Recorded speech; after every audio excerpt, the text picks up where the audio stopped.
I thought you were gonna play the song. I'm trying to play the song. It's not playing. It's not playing. The All song's right. not playing. There's the song. Acapella. A little technical difficulties right there, but hello everyone. Welcome to the Website 101 podcast. Our every other week, bi-weekly lunch bite when we do a YouTube live. I am Amanda Lutz, and with me are my podcast co-hosts. There is Mike Mella. Hi, Mike. Hi guys. Hi, Mike is the one who biffed the audio intro. It may show up later in the show, so just get ready. It may start playing. That's hilarious. That'd be hilarious. And Sean Smith. Hi, Sean. How are you? Greetings, everyone. Happy to be here.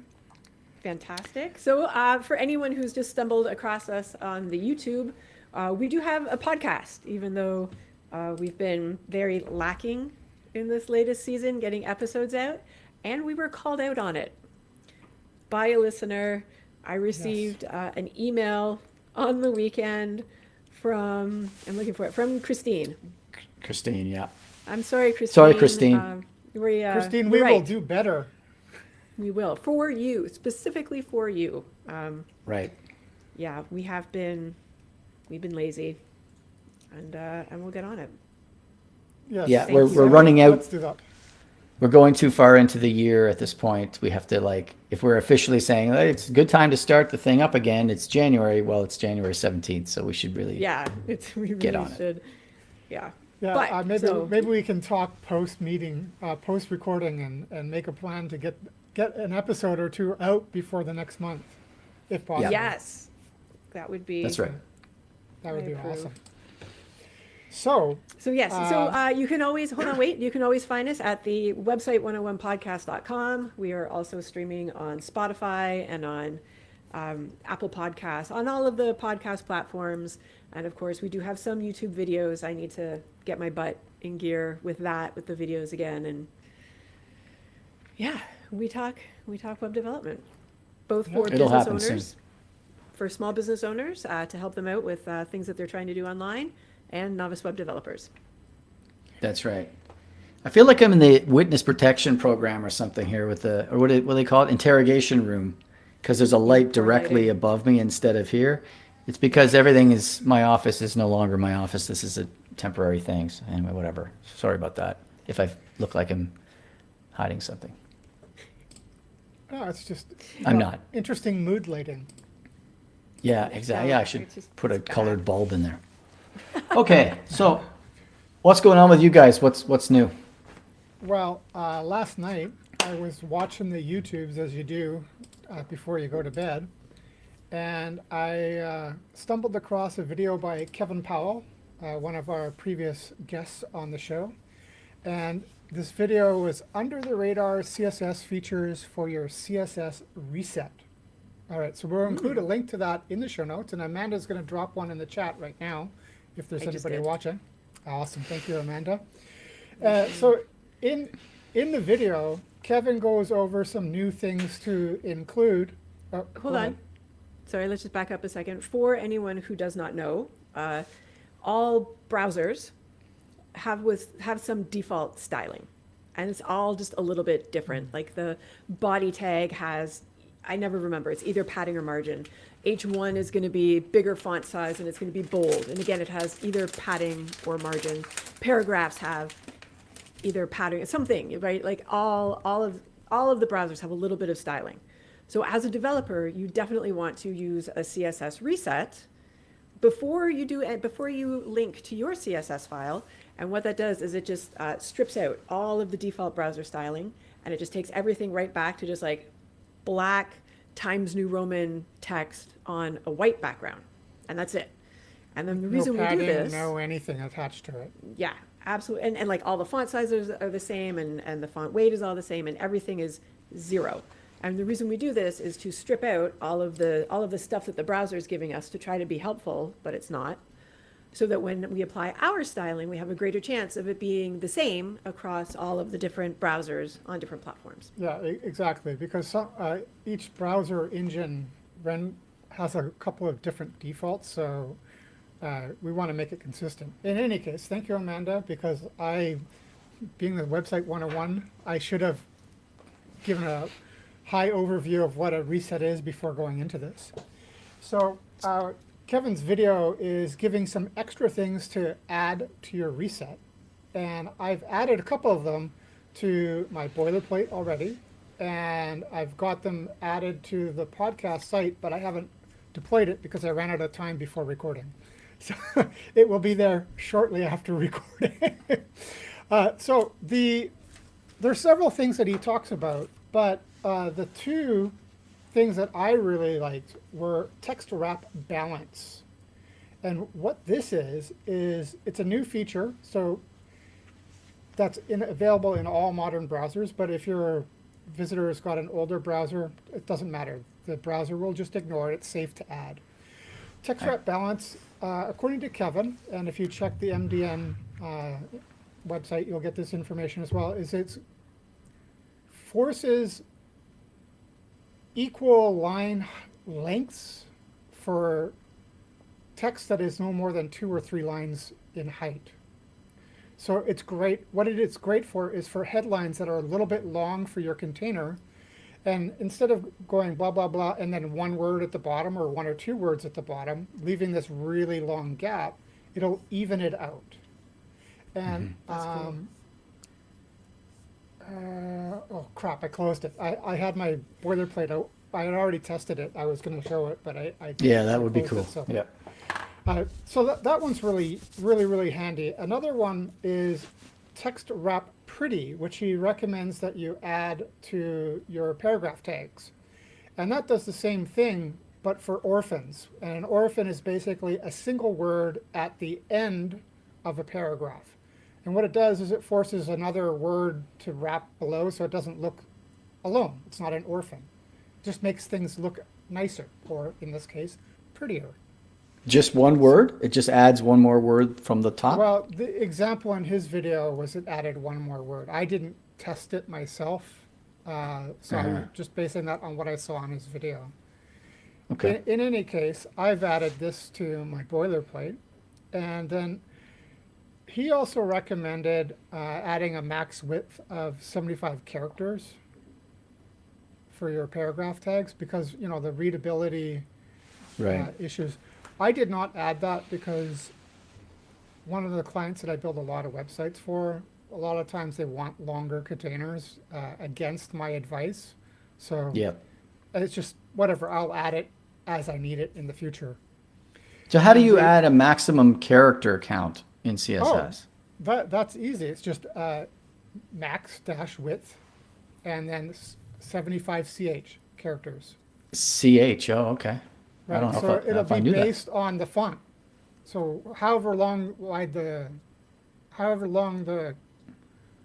text takes up, it'll never Mm-hmm. go more than 75 characters. So it could be like 80 pixels or it could be 400 pixels wide. It just depends. Well, I mean, it's not going to be 80 pixels. That was a bad choice. But you know what I mean. 80 pixel 400 paragraph. pixels, so I didn't include that, but that's one thing that he added in, and I think it's a really good idea. But just for my clients that I work with right now, it's not really. I'm gonna have to remove it regardless. And the other thing that I added that I just learned about, and obviously it's a new CSS thing, is hanging punctuation. So the CSS for it is hanging dash punctuation, and the values that he recommend is first space last, space being a space between the word first and last. And what this does is certain characters, like quotations, are placed outside of the container. So that if you've got a paragraph here and another paragraph here, and this paragraph is in a quote, the quote will be out here rather than forcing it. Watch Okay. the video. It's kind of hard to explain without having the examples popped up, but watch the video. It's really nice. I feel like that that- might interfere with certain layouts though, right? Because Yeah. if you have an It- element it- that's outside. Would that just be used for block quotes or for like Yeah, literal for block like, quotes. in a string? Okay. Yeah. So You can just place it into whatever you want. So you could put it inside a block quote or a block quote with a wild card so that it's inside a p tag or however you want to work it. But it's a really nice, easy stylistic thing. And if you don't want it, don't include it in your reset, or you could override Yeah. it if you don't need it. I So just thought, I watch thought that you Kevin's meant, I video thought you and meant you'll any see it. quote in, I thought you meant a quote in any paragraph. Oh, And I was like, well, that's going to look weird. yeah. Uh, actually, now that you mention it, I think that's kind of what he did in his video, but you could just put it inside a block quote or a figure tag or something like that. So you could limit the scope of where it happens. What I often do for block quotes, like if I have a pull quote, right, where you have some paragraph that somebody said and then you have quotation marks around it, I make the quotation marks the before and after pseudo tags so that I can style them in any way I want, make them bigger, make them semi-transparent, whatever. That's what I often do that way. Yeah, I often do that, but I use it like an SVG inside the before or after. That's cool. Yeah, and there's a couple other things he goes into about which I didn't make notes on, but watch his video. He's always very informative and engaging. Good quality content. You should subscribe to him. Yes, you should. And these features are supported by most modern browsers, I assume. As of now, so they're if you've got clients visiting your site with an older browser, it wouldn't do that. So it's just basically progressive support, which means coding for modern features, but if an older browser doesn't have it, it just ignores it. Yeah. Yeah. Well, and for any users who aren't familiar with it, you can always go to caniuse.com and you can search Yes. for it Right. to see which browsers and which versions are supporting these different CSS functionality properties. Yeah, Yeah.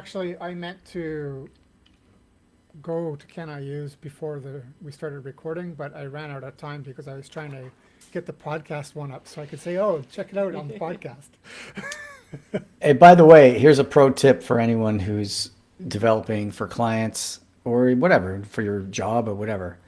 Rather than just going to Can I Use and seeing, oh, this is supported in the 3 major browsers or whatever, and assuming you can use it, go into your own site's analytics or however you're tracking your traffic and drill down. I forget how you do it in GA4, but you can find out what browsers people are using and look at that first, because you might be amazed to learn the different browsers that people are using to visit your particular site.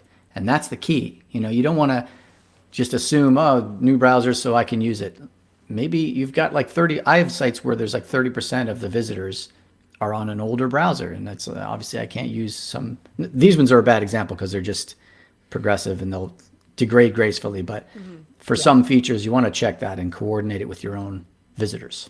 Yeah, I worked on a site that was going to be used as an intranet at a bank, one of the major banks in Canada, and we with all of the JavaScript we were writing, we couldn't use, when you can either say function, and then like with the function parameter, like inside, a for each or a loop or something like that, and for a shortcut with the ES6, you can do that the arrow notation, where it's like you do Right. the equal Yeah. sign and then so.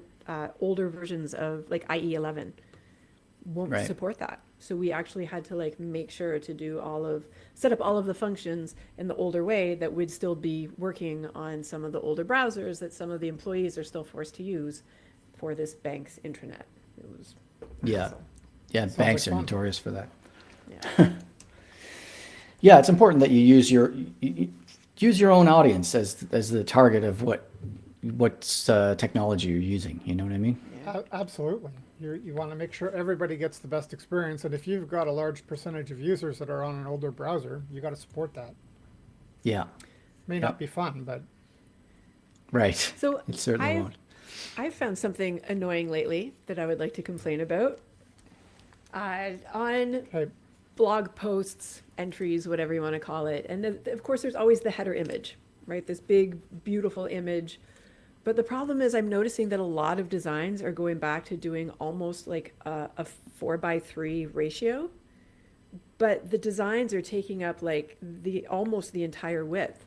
So you've got this like giant picture, this giant header image that's literally taking up the entire screen. Literally. And it's like I understand that, you know, we don't care so much about having content above the fold anymore, and but it's just I've seen it in a bunch of different places, and I find it very annoying. Yeah. Yeah, I wonder if that's going to like reach a tipping point, all the kind of really giant images that people are doing now, if it's going to like sort of fall back to like, let's just minimalize everything. Remember where everything was I don't have an minimalist? opinion either way. I do like the big images. I do that too, but yeah, the entire screen where you have to scroll Yeah. to get anything meaningful, that's Yeah. unacceptable. Like if you want to do a big image, that's fantastic. Maybe make it more bannered, like more 16 by 9, as opposed to like a 4 by 3, which is Yeah. pretty much just a square. What I often do is I like to have an image that has content on top of it. So you have like a gradient, say on the bottom third of the image that makes it a little bit shadowed, like dark on that portion of the thing. And then you'd have, say, an article title and the little summary right there on the image. I think that Yeah. looks cool. That's one of my sort of Yeah, go-to that styles. definitely works, because then you've definitely got some content there, not just like this Yeah. pretty image. Yeah, can look engaging. It'd be difficult on a phone too. I wonder what happens if you look at that site, Amanda, on a phone. Would it be No, but just a giant image and you'd have to scroll? Well, no, because yeah. again, if it's scaled to be like a 3 by 4 ratio, or sorry, a 4 by 3 ratio, it's just going to be like a little square. So it's not going to be that Yeah. bad. I'm talking about like on a desktop, where it's like, you know, even if you don't have your browser windows maximized, like there's still a good size. There's still probably a good, you know, 1400 pixels wide, which means that now you're dealing with an image that's still like 1,000 pixels tall, and it's like that's the height. That's the height of the screen. Yeah. Yeah. By the way, another pro tip about looking at your visitors' stats, find out what their browser size tends to be. Like how much of your audience are using a size of a browser that's larger than 1400 pixels wide. I've got a huge monitor here that I actually bought off Sean one time. It's like 30, what is it, 34 inches wide or something like Yeah, that? it's a You probably know 34. better. Yeah. So it's ridiculous. It's way bigger than anyone else would have. But Ridiculous. I got noticed, two of them. I've noticed though before, I go to some sites and they have a big hero image, but even not this wide, if I have it like sort of wide, the image is clearly not designed to be there. So like people's heads are getting cut off in the image and stuff like that, because it's just trying to fit the width and it's compensating on the height. So you need to check what your visitors' browser sizes tend to be and sort of design for those sizes, you know, rather than just, no one's going to be this big. I would also not even really worry about anything much larger than 1920, because realistically, and I Yeah. don't have stats to back this up, but realistically, nobody's going to be looking on a 34-inch with their browser maximum width. Yeah. The readability alone, like you'd be like doing like this for each line. It's just like impossible. I've got dual stacked 34-inch monitors and then another one on the side. I love it, but I have never used my browser at full screen unless I'm watching a video. Yeah. But what you can do even in that case, like, yeah, you're right. No one's going to look at it that big, but have your sites built in such a way that it will only get this big, so that Yes. it's not going to break the design and the layout, right? It won't let you go more than Yeah, that. and That's what I like you to do. make sure that the image stays centered, so that maybe you want to make it a little bit extra wide, 2,500 pixels wide. That, I don't think anybody's ever going to go that wide even, but still, just center the image. And if somebody's got a ridiculously wide browser like Mike or myself, it'll be fine. Yeah. And also make use of focal points. If you have a good CMS that uses focal points, where you can focus on a part of the image and say, when this gets cropped, don't crop this part out. So it doesn't cut off somebody's face or whatever, cut off Or the important person in the part. photo. Yeah. Leverage that stuff if you can, if you have a CMS that supports it. A lot of them do.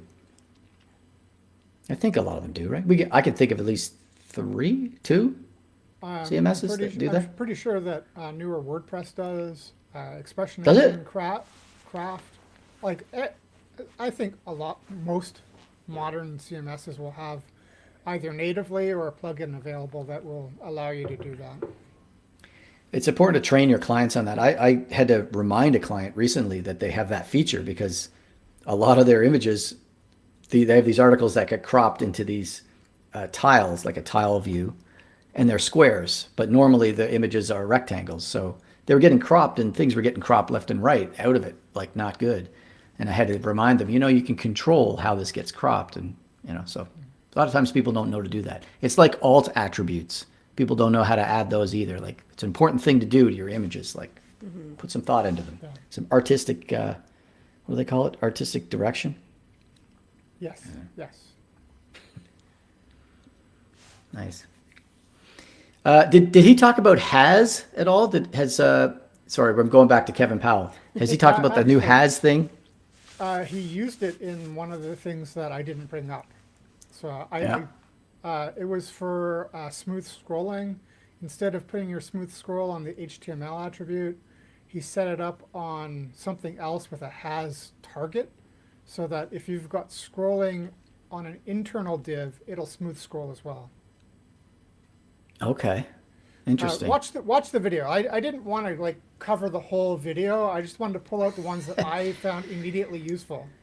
Just fire up the that video is right now, and we're gonna play his whole video, and we'll get all of the We'll do commentary on his video live. I'm sure Kevin would appreciate that. We should do that. Yeah, Wes Boss recently had a big episode about of Syntax FM about the has. What is it? Property. Oh, Right. it's pretty cool. Has is. I pseudo-selector. really need to look into it because it's so powerful. It allows you to select parents and so many other things. Yeah, I've been using it on my latest project. I've been using has and also not quite often. Oh, yeah. Not. Oh, I've used not Yeah. before. I haven't used has yet though. Yeah, I often use not for if I have a button that has an effect on it, like I don't know, you mouse over it and it glows or something like that, and it's a hyperlink sometimes that's just styled as a button. But I don't want that effect to happen on normal hyperlinks. So, or I'm explaining it poorly, but sometimes I use not to say like, put it on this stuff, but not this other thing. Not when it's this kind of hyperlink, you know. It's effective. Not that I use a lot of raw CSS anymore, because of course, Tailwind. I don't know where Tailwind's at with all these new properties, Sean. A bunch of them have been added, but I did not check to see if this text wrap balance or hanging punctuation was added. I just copied in the raw CSS into my file. Yeah, fair enough. Sorry, talking about Tailwind and adding stuff to it, it reminded me that within the last month and a half, jQuery has released a new version. Did you all hear about Is it that? version 5? Wow. I just saw a headline for it on Reddit and it was like, wow, like good for jQuery, maybe trying to get some of that market share back. I don't think that a lot of people are applying it on new projects anymore, but I think I saw the same thread, and there was people in there God bless talking them. about how they're still using it, and it's useful for upgrading legacy projects that are still using jQuery. I don't know. I don't know I'm not sure. details. I haven't used jQuery except on a legacy project in a while. I do everything with Yeah. Alpine now for myself.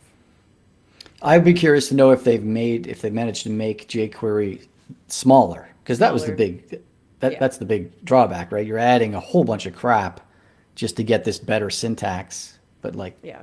it's not even that well, much better these days. Yeah, the And last we time- don't even need it anymore because the DOM model for regular JavaScript is it's excellent now. It's been excellent for years. Yeah, I know that the last time I had a project that maybe like the theme that I purchased was using jQuery or something like that, and then I know that with jQuery you can actually like export the core jQuery and just put in like what components you want with it. So like you can have core that has everything, or you Right. can just have Okay. light that just has like this subset of features. But then the problem is that like I think that because the client in a contact form and it needed to have the Ajax. So but by adding the Ajax, you're adding this like I just wanted this one extra method, but it had to like include all of these because it was part of this package that could be added. And it was like, is it worth Yeah. it? I don't know. Right. That just reminded me, we should do a podcast episode about old stuff we had to use, old technology, old browsers, and like, do you Like the remember blank when tag? kind of thing? How about Sure, blank we tag? throw that in there. That's very old. Jeez, I don't think I've ever used the blink tag in a real project. No, not No, real I haven't project. either. I just pulling that up for fun. It's like the marquee tag. Does anybody actually use that one? You still Not see in that real kind of project. effect sometimes.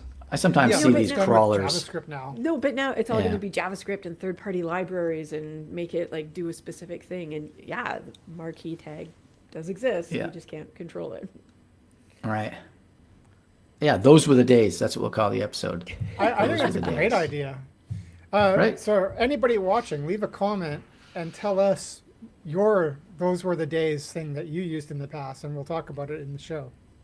Yeah. Yeah, because it would depend on how long you've been in the industry, right? We all go back 20 years or something, so we remember IE6 and everything else. But Yeah. like some people, it's like, wow, I remember when, I don't know, jQuery like might have been the really old thing.